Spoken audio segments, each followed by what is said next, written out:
یا حسین ہے میری آرزو۔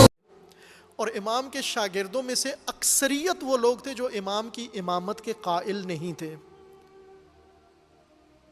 امام کی امامت کو نہیں مانتے تھے، اور امام کے علم میں تھا، ان کے بھی علم میں تھا کہ یہ امامت کے قائل نہیں ہیں۔ لہٰذا مکتب کے لیے تو یہ ٹھیک ہے، شاگرد مکتب ہیں، لیکن یہ انصار مسند نہیں ہیں، یہ امامت کے ساتھ نہیں ہیں۔ اب یہاں پر آ کر شاگرد، علمی شاگرد اور شیعہ میں فرق پڑ جاتا ہے۔ شیعہ جو امامت سے دستبردار نہ ہو، جس طرح پیشوا امامت سے دستبردار نہیں ہے، دعوے دار ہے، شیعہ بھی اس کو کہتے ہیں جو ائمہ کی امامت کا دعوے دار بھی ہو اور ائمہ کی امامت سے کسی وقت بھی دستبردار نہ ہو، یہ شیعہ ہے۔ لیکن اگر یہ خصوصیت اس کے اندر نہیں ہے، وہ ائمہ کی امامت کا دعوے دار نہیں ہے، ائمہ کی امامت سے دستبردار ہو چکا ہے، اور علامت یہ ہے ائمہ کی امامت سے دستبردار ہونے کا کہ جو امامت کے بدلے میں نظام بنا ہے، اس نے اس نظام کو قبول کر لیا ہے، اس نظام کو مان لیا ہے، اس نظام کا جز بن گیا ہے، اسی نظام کے لیے کوالیفائڈ کرنے کے لیے امام کے پاس آیا ہے، مکتب پڑھنے کے لیے، لیکن مسند کا ساتھی نہیں ہے امام کا۔ جب ایک امام کے ساتھی نے، سدیر سیروفی امام کا ایک انقلابی شاگرد ہے، بہت جذباتی شاگرد، یہ اکثر امام کو آ کے یہ موضوع چھیڑتا تھا کہ آپ قیام کیوں نہیں کرتے۔ یہ گھومتا رہتا تھا، مختلف شہروں میں جاتا، اور بصرہ میں جاتا، کوفہ میں جاتا، خراسان میں آتا، اور مختلف علاقوں کے اندر آ کر گردش میں رہتا تھا۔ امام صادق علیہ السلام کے زمانے میں، چونکہ امام صادق علیہ السلام کے زمانے میں چند تحریکیں اٹھی ہوئی تھیں، ایک حسنی سادات کی تحریک تھی، جنہوں نے مہدویت کے نام سے تحریک چلائی ہوئی تھی کہ امام مہدی ابھی موجود ہیں، امام صادق علیہ السلام کے چچا زاد، وہ اپنے آپ کو امام مہدی، اصل میں ان کے والد نے ان کو امام مہدی کا۔ اور یہ حدیث جو ابھی بہت سارے پڑھتے ہیں ممبروں کے اوپر اور توجہ نہیں کرتے کہ بنائی کس نے ہے، یہ حدیث کس فیکٹری کی ہے، کہ ابھی مہدویت کے باب میں پڑھتے ہیں کہ رسول اللہ نے فرمایا کہ میرا بیٹا آخر زمان میں ظہور کرے گا، اس کا نام میرے نام پر ہوگا اور اس کے والد کا نام میرے والد کے نام پر ہوگا، یعنی اس کا نام محمد ہوگا، اور اس جس طرح میرا نام محمد ہے، اور اس کے والد کا نام وہی ہوگا جو میرے والد کا ہے، یعنی عبداللہ ہوگا۔ خوب یہ حدیث بہت سارے علماء نے کتابوں میں لکھی ہے، شیعہ نے ممبروں پر بھی پڑھتے ہیں، اور مہدویت کی ایک بڑی علامت کے طور پر، اور میں نے کئی اہل سنت سے بھی سنی ہے یہ حدیث کہ اس طرح سے مہدی آخر زمان ظہور کریں گے، ان کا نام رسول اللہ کا نام ہوگا اور ان کے والد کا نام رسول اللہ کے والد کا نام ہوگا، یعنی محمد ابن عبداللہ ہوگا۔ یہ حدیث جس فیکٹری میں بنی وہ یہی گروہ تھا جو امام صادق علیہ السلام کے زمانے میں تھا، اور یہی محمد جو امام کا چچا زاد بھائی تھا، اس کے والد کا نام عبداللہ تھا، اور انہوں نے، رسول اللہ نے فرمایا تھا کہ میرا بیٹا ظہور کرے گا جس کا نام میرا نام ہوگا، یہ فرمایا، یہ نہیں کہا کہ اس کے والد کا نام میرے والد کے نام کی طرح ہوگا، عبداللہ ہوگا، یہ آگے اضافہ ہے، یہ فیکٹری نے خود آگے لاحقہ لگا دیا ہے، اور پھر یہ حدیث رسول اللہ کے نام سے نقل ہوئی۔ انہوں نے باقاعدہ تحریک چلائی کہ ہم بنو امیہ کے خلاف مسند لینے کے لیے، مسند امامت لینے کے لیے امامت کا پرچم اٹھایا، امام بن کر پرچم اٹھایا ایک جعلی امام نے، امام حقیقی کے ہوتے ہوئے۔ امام اصلی موجود ہے، اور امام اصلی کے گھر میں گئے، یہی شخص عبداللہ، یہ گئے امام کے گھر میں جا کر، اور امام کو کہا کہ آج بڑی اہم میٹنگ ہے حالات حاضرہ اور موجودہ حالات کے لیے، اور اہم فیصلے ہونے ہیں، سارے جمع ہیں، بنو امیہ کے سارے مخالفین اور ان کے سرکردہ قیادت جتنے گروہ تھے اس وقت سارے جمع ہیں، آپ نے بھی اس میٹنگ میں حتماً آنا ہے۔ امام نے معذوری ظاہر کی، لیکن انہوں نے مجبور کر کے اور امام کو لے گئے اس میٹنگ کے اندر۔ وہاں پر بنو عباس کے سرکردہ بیٹھے ہوئے تھے، اور اسی طرح حسنی سادات کے جو سربراہ تھے، یہی عبداللہ اور محمد، یہ دونوں بیٹھے ہوئے تھے۔ اسی طرح دیگر جو ہاشمی سلسلے تھے وہ بھی بیٹھے ہوئے تھے، اور ان کی موجودگی میں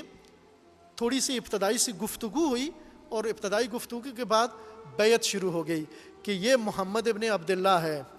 اور رسول اللہ کی حدیث ہے موجود کہ میرا بیٹا جس کا نام میرے نام پر اور اس کے باپ کا نام میرے باپ کے نام پر ہوگا تو یہ محمد ہے اور اس کا باپ عبداللہ ہے، یہی وہ مہدی ہے، اور اس کے ہاتھ پر بیعت کرو۔ اور فوراً بنو عباس نے بیعت کی، وہاں بیٹھے ہوئے باپ نے بھی بیعت کی۔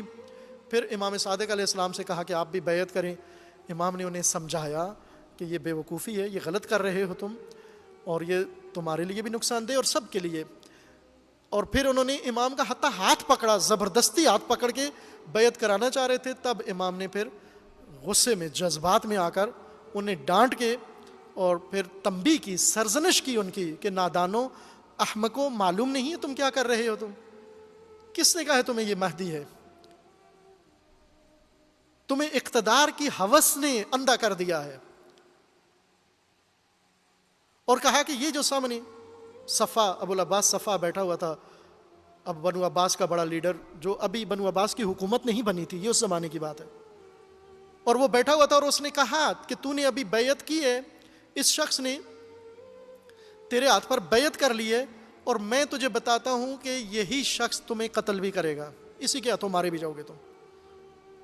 اور ایسا ہی ہوا بعد میں، یہی محمد ابن عبداللہ، اس کو بنو عباس نے جب حکومت ان کی بن گئی، تحریکیں چلیں، اور وہ تحریکیں مسند کے لیے تھیں، تحریکیں ساری امامت کے نام پر چلیں، لیکن امام کے بغیر چلی۔ کئی تحریکیں امام کے زمانے میں تھیں، نفس زکیہ کی تحریک امام کے زمانے میں تھی، زید بن علی کی تحریک امام کے زمانے میں تھی، محمد کی تحریک امام کے زمانے میں تھی، بہت ساری مہدویت کے نام سے اور سلسلے شروع ہوئے۔ اب یہ امام علیہ السلام کی موجودگی میں ہے، اور سب سے بڑی تحریک جو امام صادق علیہ السلام کے ہم فکر لوگوں نے، یعنی جو بظاہر مارکیٹ میں یہ کہہ رہے تھے کہ ہم شیعہ ہیں، سب سے بڑی مضبوط تحریک، مسلحانہ تحریک جو چلائی، وہ ابو سلمہ اور محمد ابن مسلم نے، ابو مسلم خراسانی اور ابو سلمہ نے چلائی۔ ان دونوں نے، یہ دونوں اپنا تعارف شیعہ کرواتے تھے، تحریکیں چلائی انہوں نے، اور تحریکیں چلا کر انہوں نے حمایت امام صادق کی لینے کے لیے امام صادق سے رابطہ کرنے کی کوشش کی، تاکہ باہر بتا سکیں یہ خط ہے ہمارے پاس امام صادق کا،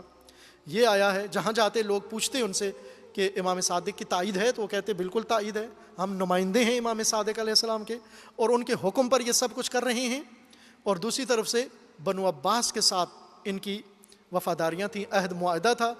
اور انہوں نے مختلف علاقوں میں، شیعہ نشین علاقوں میں سے مضبوط لشکر بنائے، لشکر بنا کر انہوں نے بنو امیہ کے خلاف تحریک چلائی، اور اسی میں بنو امیہ کی حکومت ختم ہو گئی امام صادق کے عہد میں ہی، امام کی موجودگی میں، اور مسند امامت بنو امیہ سے بنو عباس کو چلی گئی ان دو تحریکوں کے نتیجے میں۔ باقی جو تحریکیں چلیں انہوں نے بھی نقصان پہنچایا، یوں نہیں کہ وہ تحریکیں انہوں نے کوئی اچھا نتیجہ دیا، انہوں نے بھی نقصان پہنچایا، لیکن سب سے زیادہ جس تحریک نے غلط نتیجہ دیا وہ ابو مسلم خراسانی اور ابو سلمہ کی تحریک تھی۔ اس شخص نے خط لکھا امام صادق علیہ السلام کو کہ ہم یہ کام کر رہے ہیں، اور ابھی ہم اس مرحلے میں ہیں، اور جب ہمیں کامیابی حاصل ہو جائے گی تو ہم آپ کو مسند امامت پر بٹھا دیں گے۔ خط لکھ کر شخص امام صادق علیہ السلام کے پاس گیا، امام نے پوچھا کس کا خط ہے، تو انہوں نے کہا کہ ابو سلمہ کا خط ہے، تو امام نے پڑھے بغیر اس کو تنور میں ڈال دیا، جلا دیا وہیں پر، پڑھا بھی نہیں امام نے، اور فرما دیا کہ اس کا ہمارے ساتھ کوئی تعلق نہیں ہے، ابو مسلم خراسانی کا ہمارے ساتھ کوئی تعلق نہیں ہے، یہ در حقیقت وہ غدار لوگ ہیں، وہ خیانتکار لوگ ہیں جو ہمارا نام استعمال کر کے ہمارے دشمنوں کے لیے میدان ہموار کر رہے ہیں۔ اور امام صادق علیہ السلام کو اس سدیر سیرفی نے جب پوچھا امام کو کہ آپ کیوں قیام نہیں کرتے، جب گلی گلی میں آپ کے نام کا چرچا ہو رہا ہے، انتقام کربلا کی بات ہو رہی ہے، اور آپ خاموش بیٹھے ہیں، تو امام نے، سدیر کی خود حدیث ہے، باہر لے کر گئے، اور جا کر، یہ سنیارہ تھا، سیرفی صراف سے ہے، سنیارہ تھا یہ، اور اس سنیارے کو لے کر گئے امام باہر مدینہ سے، اور وہاں جا کر امام نے کہا کہ میں کس طرح سے قیام کروں، ساتھی کہاں ہیں؟ تو اس نے حوالہ دیا کہ آپ کے ساتھی میں اتنے لاکھ وہاں دیکھ کر آیا ہوں, اتنا جلوس وہاں دیکھ کر آیا ہوں, اتنا بڑا کنونشن وہاں دیکھ کر آیا ہوں, اتنے بینر اس جگہ دیکھ کر آیا ہوں, اتنی تقریریں فلاں شہر میں سن کر آیا ہوں. امام نے کہا کہ اگر یہ بکریوں کے ریوڑ کے جتنے بھی لوگ ہوتے میرے ساتھ تو میں قیام کر سکتا تھا. یعنی شیعہ